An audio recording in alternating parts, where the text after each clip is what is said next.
Alrighty, guys, welcome back. Earlier, we were talking about where does Jared Goff's $212 million extension leave Dak Prescott and the Dallas Cowboys, and now we're going to be discussing the UC president recommends UCLA pay Cal Berkeley $10 million per year for the next 6 years. So, Right. alrighty, so this story comes from one moment because we were supposed to do this story yesterday. Yeah, well, see, to let everyone know, we had a whole lineup for yesterday that just Yeah. it's kind of like you have a barbecue, you're playing a barbecue, and Uh-huh. you had everything all ready to start cooking. It rained on your barbecue, so you're like, Mm-hmm. we're gonna eat this food tomorrow. Yeah. So this story is coming from the LA Times. So the University of California Board of Regents is expected to accept a recommendation that UCLA pay University of California at Berkeley $10 million a year for 6 years as a result of the Bruins' upcoming move to the Big Ten and the demise of the Pac-12. Or Pac 2, as we call it. The recommendation was made by the UC president, Michael Drake, and will be voted on during a Regents meeting Tuesday, which is today, at UC Merced. In order for the Regents to affirm UCLA's move to the Big Ten in December 2022, the universities agreed to pay UC Berkeley between $2 million and $10 million because of how the move would affect the Cal athletic program. Cal agreed to join the Atlantic Coast Conference, or the ACC, last year after the Pac-12 couldn't negotiate a media deal, causing 8 of its members to leave. Besides increased travel costs, Cal will have a reduced share of the ACC's media rights deals. According to a report by UC's president, the difference between UCLA's annual media rights distribution from the Big Ten and UC Berkeley's share from the ACC will be approximately $50 million per year. Drake is also recommending that if there is a significant change in revenues and or expenses for either school exceeding 10% over the 2024-25 projections, UCLA's contribution can be reevaluated by the regents. UCLA and the University of Southern California announced on June 30th, 2022 that they were leaving the Pac-12 for the Big Ten. UCS is private and not a part of the UC system. The regents became involved shortly after the announcement when Democratic Governor Gavin Newsom criticized UCLA's move because Chancellor Gene Block and Athletic Director Martin Jermon did not give advance notice to the regents. Okay, first off, Faith, something that you have learned since joining this show. College football's messy. It's so messy. It is so You messy. understand. It is crazy. It is so messy. Faith, we don't even cover that much compared, like, we don't air all the dirty laundry because there's way more stuff out there than just this stuff.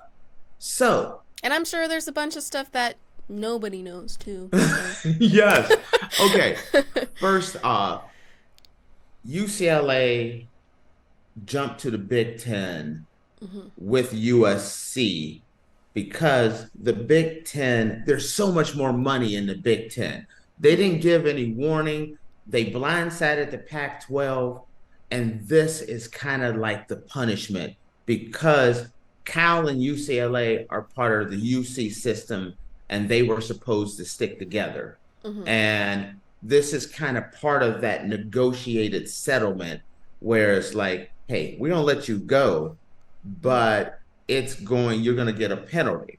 And the penalty, it was recommended, proposed penalty would be between $2 and $10 million a year. UCLA was kind of thinking like, yeah, it's going to be 2 or 3 million.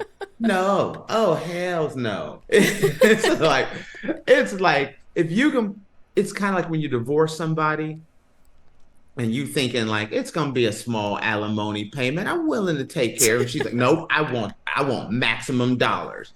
They're like $10 million a year, $60 million a year. I mean, $60 million over the next 6 years. 6 years. Yeah. And UCLA is like, wait a minute, you do realize we're $167 million in debt since 2019. That's how much they've been losing. So UCLA is one of the most indebted teams, schools in the nation. That's part of the reason why they had to pack up and go to the Big Ten, Right. is because they're like, we're losing too much money as it is. So to stop the bleeding, we're going to go to the Big Ten. And now they're like, sorry, you got some back alimony you got to pay. You got $60 million off the grip that you got to cover now. That's a massive debt that I don't think UCLA was expecting. It really does set things up. Cal's going to receive about $11 million a year from going to the ACC. They had to do that, meaning they had to take a big cut just to stay a Power 5 team, so they didn't end up like Washington State and Oregon State. So they took that massive hit, and the UC system is like, okay, they're only getting $11 million a year. We're going to make sure they get an extra $10 million to balance it out from UCLA. So now this works out to, they're getting about $21 million a year between the $11 million they're going to get from the ACC and the $10 million they're going to get from UCLA, to keep them at least remotely competitive. Long term, though, this is going to work out for UCLA. Yes, for the next 6 years, it's going to hurt. But when you start looking at it 6 years from now, and they're in the Big Ten, they're pulling in that $80 to $100 million a year. These alimony payments are worth it to be like, you know what? It's kind of like the guy that got the divorce from the crazy ex-wife, or vice versa. It can be. I'm not throwing shade at male or female, but anyone that they have that crazy spouse, and it's like, you know what? I negotiated. Yes, it's a painful payment to pay for the next 6 years to get rid of them, but in the end, UCLA is going to work out ahead after that 6 years, and they're clean. And they're sitting there, they're playing the Michigans and the Ohio States and the Penn States of the world, still having to be able to play USC and Oregon and Washington. In the long run, UCLA is going to come out of this thing okay. I still don't know what's going to happen to Cal, because after this 6 years runs out, do we even know if the ACC is going to be around? We don't know what's going to happen with the ACC. The ESPN could pull out of their deal, and that would kill the ACC. The ACC would be gone. If a judge rules in favor of Florida State or Clemson, the ACC would be gone. Gonzo. If let's say Florida State and Cal and some other schools decide we're going to come together and break the Greenwich rights, the ACC could be gone. So nothing is guaranteed for the future of Cal.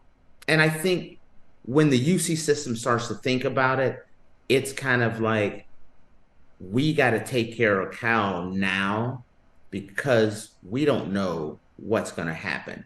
This whole college football thing is so fluid that making sure these two schools are taken care of are kind of critical.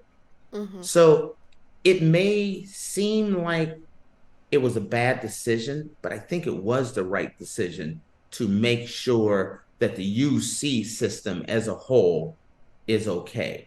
And Cal and UCLA are the top two teams in the UC system, and making sure that these two schools stay on top, I think, wise decision, even though it does hurt UCLA. UCLA they got some serious debt going on. I mean, I don't know.